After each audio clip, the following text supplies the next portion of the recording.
Welcome. We're going to go ahead and get started. My name is Karen Kinzel, and I'm the director of the Palo Alto Art Center. I would like to thank you all for being here this evening to meet artist Wes Bruce and to hear about his extraordinary installation, Drift. Drift is part of Creative Attention, an initiative at the Art Center focused on individual and community wellness, resilience, and recovery. This project includes an exhibition on view through May 21st, although I should mention that Wes's installation will extend beyond that into August. 2 artist residencies, art therapy workshops with provisional art therapist on Tron at community sites, and wellness programs, including free virtual meditation sessions with Julie Forbes on Thursdays at noon. I want to thank our funders who helped to make this initiative possible: the Institute of Museum and Library Services, the National Endowment for the Arts, and Pamela and David Hornick. I also want to thank all of our members, donors, and supporters, such as all of you, and our board members, and there are a few in the talk today. Thank you all for your support. I would also like to thank the numerous staff who made this project possible. On our exhibitions team, preparator Joseph Sachs, registrar Anna Soland, our installation crew, Danny, Liena, Cynthia. I would also like to thank Emer Picardo for all of her support to create accessible digital content for the exhibition, and our Creative Attention Program Coordinator, Stephanie Barajas, for her support. It's actually Emer and Stephanie who are working behind the scenes to do this virtual experience of Drift. So thank you for helping us make this possible. The idea for Creative Attention came out of our deep commitment to the power of art as a tool for healing and individual and community wellness. Our guest curator, Anne Trinka, took that idea and developed a compelling and engaging exhibition that includes artists from a wide range of media from the Bay Area and beyond. I want to thank her for her wonderful work on the show. In developing the exhibition, Wes's name came up in research from one of our interns. I was familiar with Wes's incredible installation at the New Children's Museum in San Diego and was anxious to invite him to Palo Alto. As you'll meet him and learn about his process, you'll understand more about why. Wes Bruce is a multi-practice artist, educator, poet, and designer. For the last decade, he has worked professionally creating large-scale, site-specific installations that are deeply engaging and wildly imaginative. His environments act as worlds within worlds, invoking play and exploration in children and adults. Wes grew up in Northern California and currently resides in Colorado and also New York. He's a graduate of Point Loma Nazarene University in San Diego, where he earned a degree in art education. He built his first fort-like structure in 2010 at the California Center for the Arts in Escondido. In 2012, he received a Creative Catalyst Award from the San Diego Foundation for a site-specific installation at Lux Art Institute in Encinitas. He has created other interactive environments at the Children's Museum Denver, the Institute of Contemporary Art Boston, the New Children's Museum in San Diego, and the Peabody Essex Museum in Salem, Massachusetts. Welcome, Wes. I'm so excited for you to share Drift with our members and our supporters. Thank you so much. Hi, everyone. We're so sorry for the technical glitch. We have Emer in the glass gallery who's going to be doing a video tour of the installation. And we have Wes with us here who's going to be providing his presentation just with sound. And then during the Q&A at the end, you'll be able to see Wes once again. Is it possible to do a video in video so I can talk with my hands and guide that meditation? Yes. Yeah. Excellent. Okay. All right. I'm going to scoot over here. Okay. All right. So we're just going to jump back into it. It's been a day of technical glitches. Comes with the territory. It's been a couple years of technical glitches, hence why we're even having the show in the first place. So thanks for rolling with us. This could just be a little metaphor for what the last 2 years have been, right? Things don't go according to plan, but you make art out of it. So we're gonna jump back into that meditation. Wherever you are, I invite you to take a couple deep breaths with me. I know that everyone here could use a couple as we figure things out. So get comfortable, sitting, standing, and open your shoulders. Raise your chin up a little bit, just kind of angle up towards the sky, towards space, towards the universe, and then take your hands and just kind of turn them up towards that same sky, towards the sun, towards the moon. And then as best you're able, let's take a nice deep breath together. Ready? Inhale. Pause. And then exhale. Let's do another one. Inhale. Let it out. And then with those hands, just kind of take your fingers and look at the tips of your fingers a little bit. And wiggle them around. And I want you to take your hands and just kind of put them together like this and slowly rub them, and you can just kind of feel the warmth of them. And you can listen to that sound. Notice what it feels like to feel your fingerprints rubbing together, and that sound is unique to you. And I want you to go and just kind of put your hands on your neck too, with that warmth, with that heat. And just kind of say thank you to your body, in your mind, or out loud, or in your breath. Touch the top of your head. Take another deep breath with your hands on top of your head. Exhale out. Put both hands just right on your chest, over your heart, over your lungs. Just give yourself a nice little hug and do another inhale with me. Ready? Exhale it out. Just kind of roll your shoulders back a little bit. Okay. So thank you for doing that with me. I just like to start any art experience, any connectivity that we're all going to have with that breath, with that breathing, with that connection to the deep spaces. And I'm going to be sort of bouncing my eyes up between you all and the video so I can see as we're walking through. And you can notice this first gaze is almost like making eye contact with the installation. I think that it's a really nice contact point. But if we could, Emer, if we could look to your left over towards the wall, we'll just kind of slowly pan around. Yeah, you can just do a quick pan over to the far left side. There we go. So as you can see, there's all these vines, there's all these frames. You can see there's all this fabric that's all over the wall.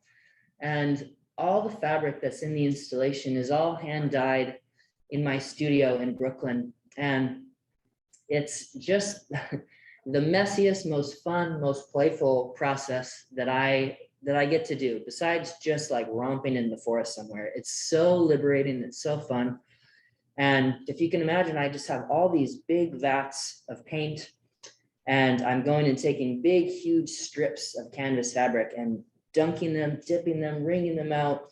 I'm throwing them up over these hanging lines that I have everywhere. And the floor looks like I'm standing in the ocean. It's just blue everywhere, big swirls, indigo, teals, and it's just this raw edge fabric that covers the wall to give you this sensation of tactility. And it's all just nailed in there with upholstery nails. And I just wanted to have this feel where you feel like you are submerged into it. And that idea of submersion, of jumping in, of swimming down into the depths, is repeated in all these different little moments, metaphorically and literally through poems in the exhibition. And you can see there's all these different flowers that have this river stem. If you go to the left, Emer, there's that flower, and then keep walking to the left. This is a nice little pan, isn't it? This is fun. And that has this little river stem to it, and all these different pieces. You can keep going to the left, get the other two, yeah. And each of these it's a fictional flower, but it references the river, and it references depth and going down and down and down. And I've been making all this work about rivers lately. And it connects to a number of different projects that I have in different places across the United States, in Colorado and out in Massachusetts, my work in New York. Because I have a really long-standing, deep relationships with rivers, both the literal and the metaphorical.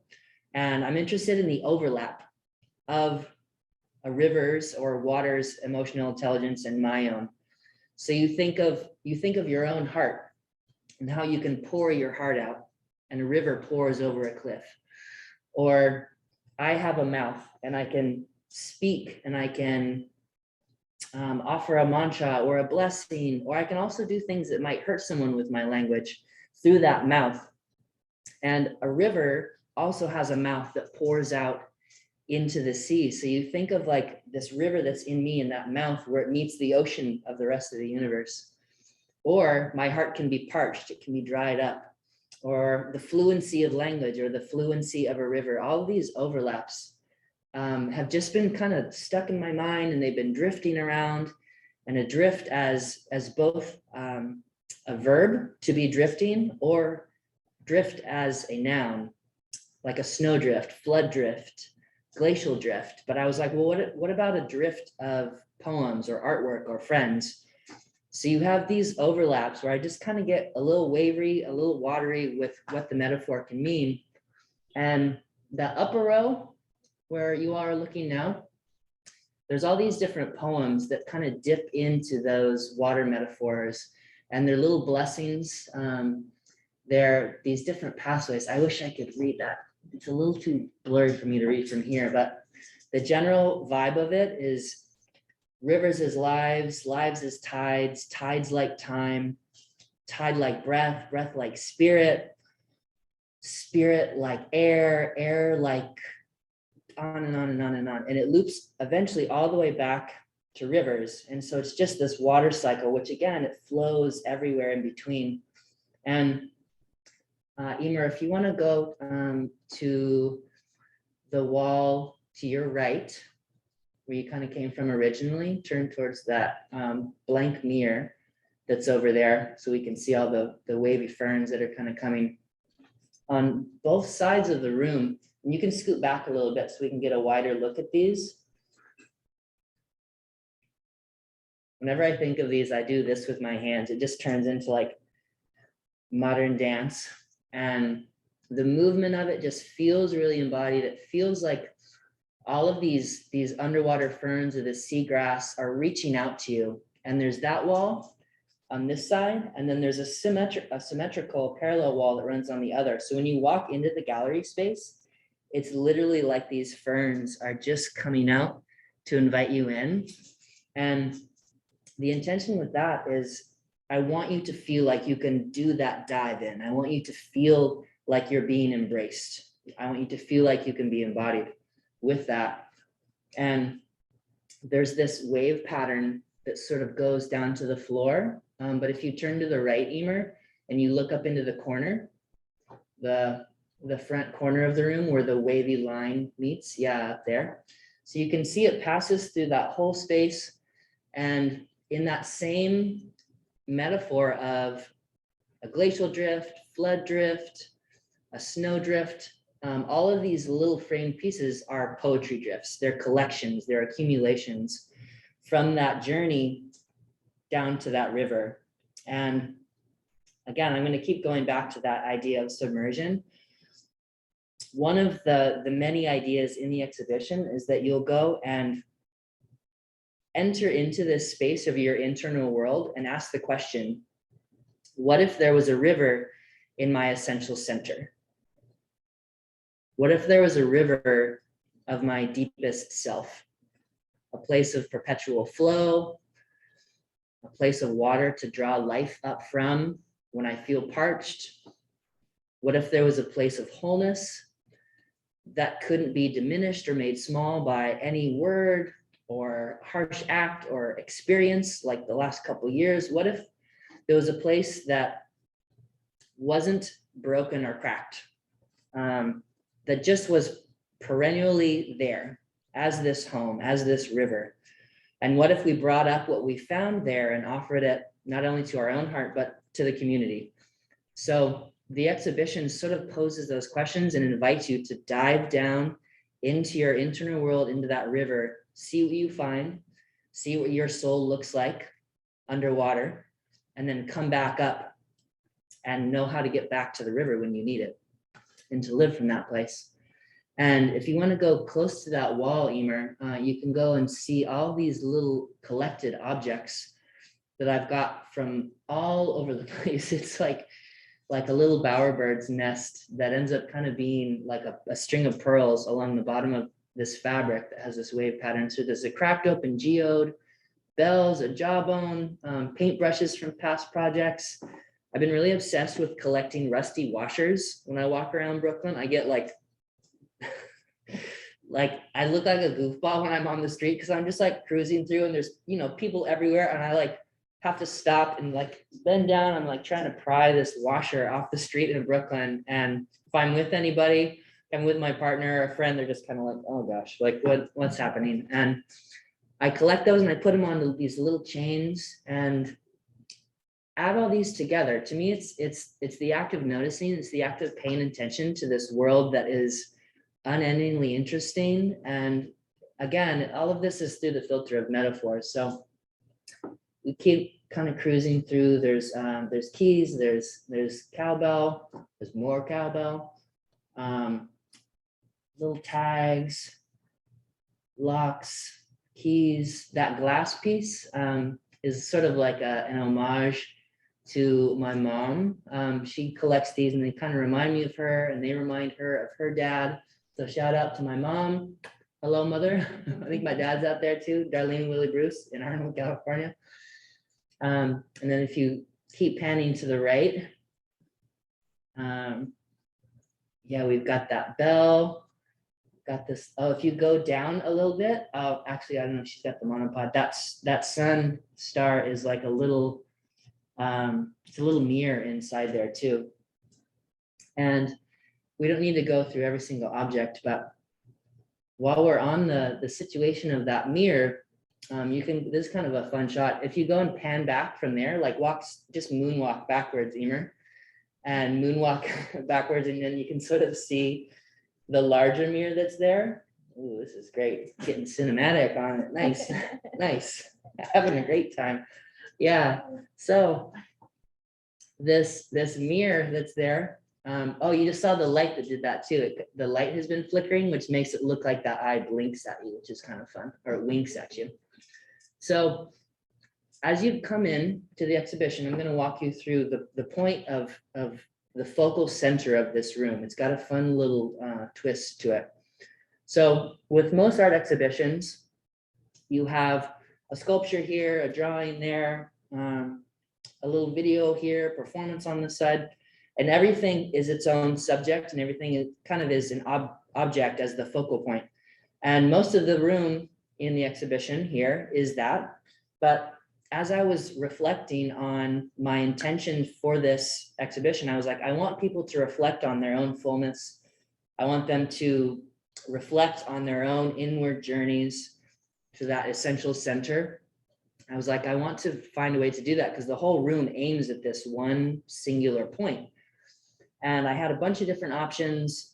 Some of them were good, some of them were horrible. I was just kind of playing around with things. I was like, oh, what if I gave people a chance to just stare into their own depths, to see their own reflection in that and have a poem that focuses that essential center. So you as the viewer in this exhibition actually become the focal point of the entire installation. So when you're standing in that singular moment, and if you look down at the floor too, Emer, there is a poem that's on that mat that's right there. And I can't remember exactly how it goes, but I'm going to try and sort of paraphrase it. Again, it's kind of like a centering mantra / poem. Sit or stand here and simply rest. Let your body be still. Open yourself. Your shoulders, your lungs, your heart. Take a breath. Notice your depth and stillness. Take a moment to savor it. Joy and healing dwell here. So by the time you've gotten to here, you're looking down and you're standing in that here moment, and then you look back up and then you make eye contact with yourself. And it becomes this moment where, if you think of it like this is like a Marvel movie, you have just like leapt off the cliff and you're diving, and then you plunge down, you go all the way down, and you feel that stillness, you feel that weightlessness. You've got the joy of sunlight filtering down through.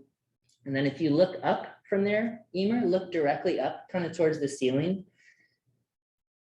You can see there's this big wave of, again, hand-dyed fabrics. They look black on the screen, but they're like a dark indigo blue. And you are underwater. Again, you're submerged, and everything sort of has this movement to it. There's an AC unit, which is incredibly fortuitous right above this, because it kind of just blows the waves around. And I love this, this idea of art just being everywhere all around you. It's not just directly in front of you, it's surrounding you. And then from there, by going out into the exhibition space, you are going in. You're traveling your own depths. And I think good artwork, good poetry, good film acts as a mirror, and you see yourself reflected in that, and you can take something home with you. And from this, I would want you to walk away feeling like a more expanded, more full version of yourself. I'd want you to be reminded of the connections that you have with other people. I want you to participate with whatever emotions you bring to the room at the time. That might be, you're having a great day, or you might be kind of confused, or you might be feeling the heartache of the last couple of years, just the weight of the whole thing. You might have lost someone to COVID in the last couple of years, and you just need a space that's quiet to kind of meditate on that. This room is whatever you need it to be. Whatever exists in your depths, that's what the room is for. If you turn and look to the far left corner, I want to look at the cushions on the floor, Emer.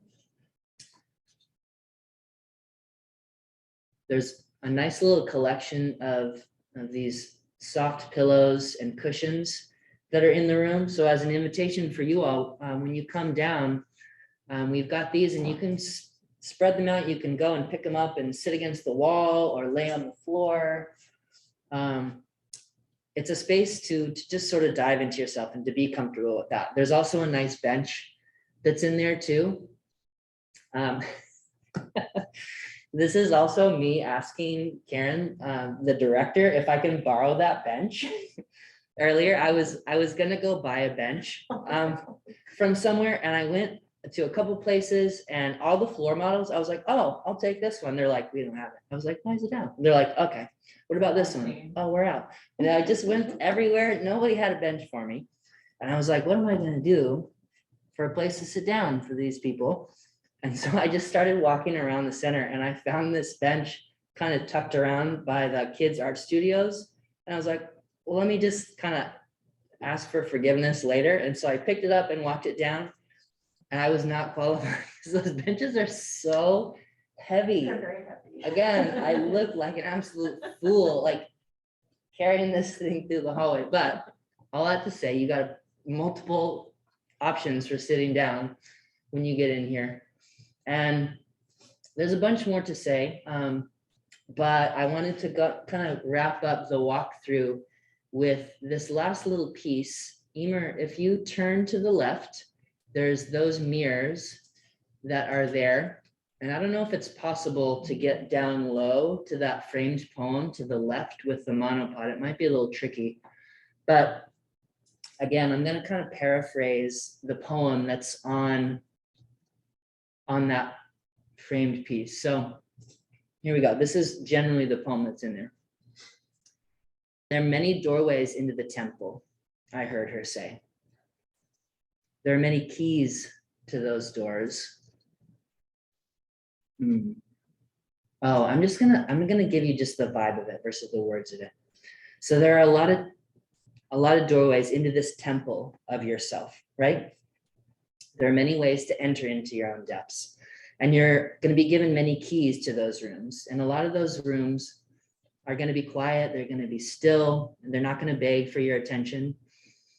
And you'll go into those spaces, go into them reverently. Oh, there we go. Unlock each one, walk in slowly.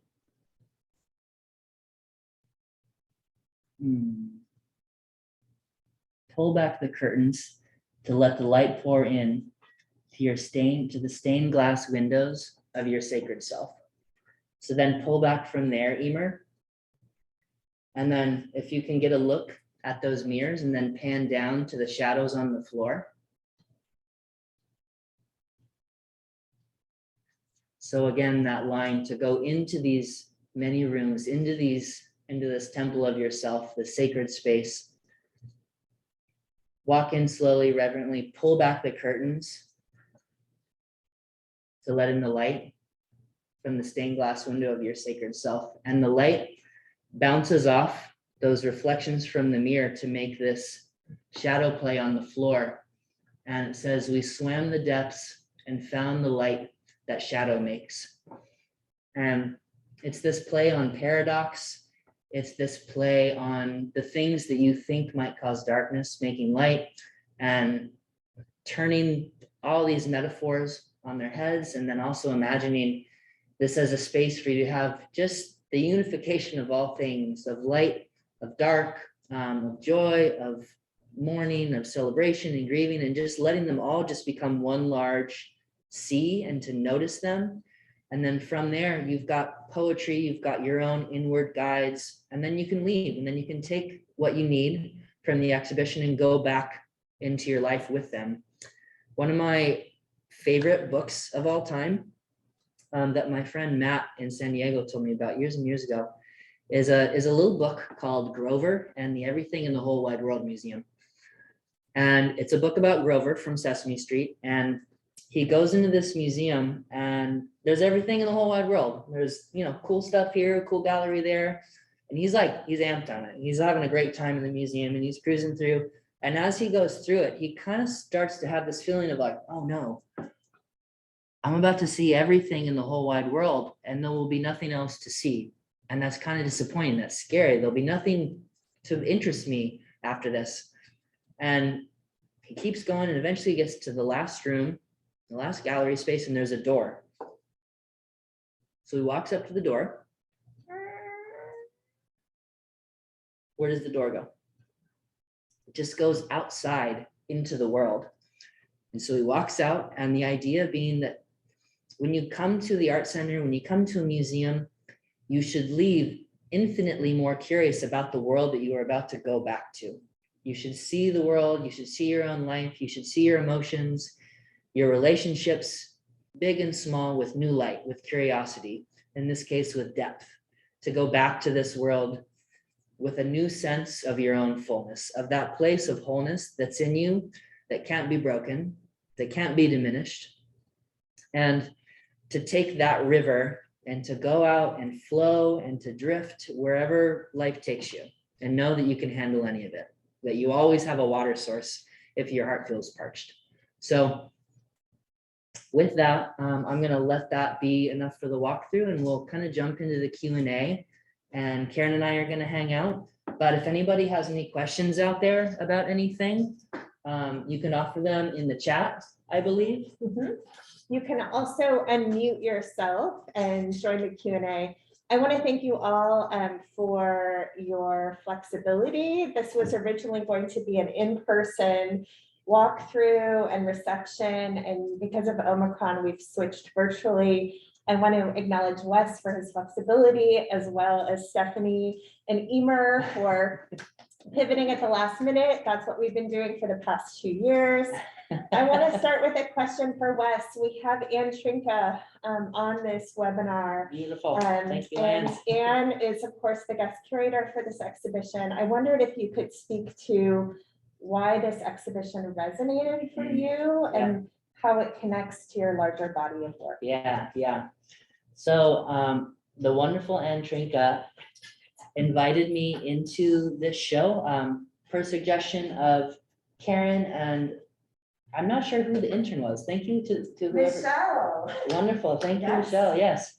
So all those threads offered an invitation for me to come into the show, and Anne was describing the heart of what it is. And I won't say it again because Karen kind of gave that intro at the beginning, but I was just like, oh, this is very worth any effort, any time, any any thread that I can get to weave into this whole thing would be really, really special. I just felt so honored to be part of an exhibition that was so community focused, that was so healing and restoration focused. My work is about a lot of things, but I want people to feel like they have an opportunity to grow, to be restored, to find joy, to have healing in the artwork. And it's a vessel, just as we're vessels. And I find it to be like one of the most meaningful shows from a conceptual standpoint, and then like the actual artwork itself is being installed right now. And I'm so thrilled for all of you because it looks fantastic. It's so collaborative, from like you as the viewer get to collaborate in what's happening in there. There's all these different ways of interacting with it. So the show itself is just, it's so heart forward. And those are the types of projects that I want to be involved in. And then the actual art center itself, most of you that are on this probably have a decent relationship with the place. I had never been here before, but you all love this place. There are so many classes that are happening. There's people painting, making ceramics. So to get to come and be a part of the Palo Alto Art Center just as a whole has been really special for me, because it's such a hub in the community. It's such a spoked out place where there's all these different ways of interacting from so many different angles. So yeah, it's a privilege. Yeah. You want to take a question from the chat, or if anybody's close enough, there is a window here. You could come and like put a sticky note on the window or something. Yeah, and thank you to Karen as well. I think she's back at her desk now, but thank you, Karen, for offering me the opportunity to be able to come in and hang out with you all and do important work and have it be this act of reciprocity. Like, we've all been given a lot. We've all been given medicine over the course of these last couple months, literally and metaphorically. And so the act of being able to give that back is really special. So thank you, Karen, for making good medicine for the community. Thank you for everybody here that works at the center, installing, just all of the big and small tasks. I won't try and name everybody, but there's so many hands that are going into this show. Thank you to everybody. I thanked many of them in my extremely long introduction. Good. We have many people to thank, many funders, many people who made this exhibition possible. So thank you all. We've got a question from Anne in the chat. She wants to know how you develop your ideas. Yeah, it's a fun question, Anne. So there's many different angles. Again, I feel like everything kind of has a lot of different pathways forward, but I do a tremendous amount of time just in partnership with places. So I love walking. So I try and get out and I try and spend time with rivers and to be in landscapes and to go swimming. And that act of like participating and noticing just with the world is like the primary research, the primary way of developing a project. And then to find things that interest me, find things that I feel drawn to or called by. And then art projects sort of unfold from there. I also have a really in-depth notebook process. I wish I had it with me here. But is there any chance you could go just grab the whole black backpack? I think it might be in there. And so I'm doing all these different notes. I'm writing poems. I'm doing illustrations. There's all kinds of journal work in there. And I'm doing the collections, obviously. So my partner, Zane, and I are also, sharing the things that we notice. I'm constantly pointing out things to her, and she's just like, yes, okay, we see it, we see it. So like that interaction where she and I can go in and have these conversations where she has, again, back to that poem, there are many doorways into the temple. She has her own ways of going down into her sacred spaces And it's interesting for us to bounce our conversations back and forth, for me to hear how she does it. And then I have conversations with my friends and they're telling me how they do it. So, you know, it's not so different from how you all are going about your world. It's just a collection of small details. Any great work is the collection of the minutia of the day to day. Thank you, thank you, thank you. Oh, yeah, let's see if it's in here. I'm gonna see if my notebook is in here. And sorry, it's not. It's not in there. I was hoping it would be. But in lieu of not having the notebook, it's a process of love. I love exploring the world. I love exploring my inner worlds as well. I love having conversations about that. And I just try and be really awake while I'm alive, and to be really proactive to make things about that. And then for the case of the installation, a lot of it is surprise and experimentation as well. I knew a good portion of what I was going to make, but a lot of it I didn't. And if we were to like pull up my proposal right now, it looks like the same project, but at the same time, it doesn't. It looks like I went a totally different direction, and I kind of did. Once I had all the materials in the room and I could get a sense of the space, I gave myself permission to just react and to make things. And again, to go from that place of intuition, a synonym for the river, or that deepest self, is intuition. So I try and really act from my gut with all of that. And I try and be quick. Actually, there's a lot of things that I do with precision and slow pace, but that gallery was installed all since the 11th. So it's, 8-ish days. So it's like, it's this unfolding with the fabrics and the motions and the painting. And so there's a big fluidity to it. And I try and embrace the surprise and the fluidity, and to trust that good artwork is going to come if it's really personal to me. So yeah, I could go more, but that's enough. What else? What else we got out here? Other questions for Wes? It's Marcia. I had a question about, I love the fabric. Marcia. Can't wait to see them in person. But did you paint them? In what medium did you use, and did you paint them on site? I didn't paint them on site because I would have been immediately kicked out for making such a huge mess. I would have had a great time. They've been like, yeah, it's beautiful, but we have to resurface the floors, and that's too much money. So we got to go. I did all of the fabric dyeing in my studio in Brooklyn, and it's all done with repurposed house paints. Actually, I do a lot of murals and other installations, and I always have leftover paint at the end of it. And so I've got all these different blues. So I go and take like, a partial water, partial paint mixture. And then the fabric, those are just drop cloths like that you would get from a hardware store, but just torn and ripped. So they're all just dipped into house paint. It's a very simple process. If you watch me do it, you would have full confidence to be able to go and replicate it yourself. So it's dip dyed, and then I go and I either like lay them on the table or I hang them up from these lines, and you get a different effect depending on what you do. If you wring it out, kind of has a tie-dye vibe. But my favorite thing to do is you lay a bunch all on top of each other, kind of in a stack, and then they dry, and then you peel them apart and they kind of rip, and it gives it like actually sort of this watery looking texture, which is really nice. And then all of the wavy ferns that are in there, those are all painted on site. Just again, I work almost exclusively with house paints. I don't buy acrylic or oil or anything like that.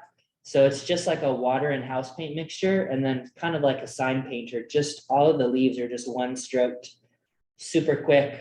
I don't pre-map it out or anything, and just sort of see where they want to go. Yeah. And then the illustrations are all drawn on old book pages, just with a blue mechanical pencil lead. So yeah, everything just kind of falls into being pretty simple. Nothing is super crazy. It's all 1 or 2 or 3 materials. Yeah, great question, Marcia. Thanks. Thank you. Yeah, thank you. Kent wants to ask something. I have a related question. Great, Kent. It makes me think of California. I mean, I know you're in Brooklyn, but it makes me think of tide pools and water, Yeah. things like Yeah. that. Also, grapes crushing, it's not the time of year, but in the fall, we're doing that with our feet, and Yeah, you're getting I love that. really very well, I think. Yeah, yeah. I love that you bring that up, Kent. So where I was born and raised is it's a small place called Arnold, but it's kind of in the foothill wine country too. So I grew up seeing foot stomping in the big barrels. Like, we'd go to our local park and they would have like an event for that. And I grew up in California going to tide pools, kind of around the Santa Cruz area, but San Diego, Monterey. I would go to all these places as a kid, and it became definitely like a part of my inner landscape. And then all the rivers kind of up in the Sierras as well. I live right on a number of different rivers. There's the Mokelumne that's right there. There's the Stanislaus that's right there. My parents' house looks out over the Stanislaus River. So I have like rivers as part of like the way that I find meaning in the world. So that's a good notice, Kent. Yeah, for sure. Who else? What else? Any other questions for Wes?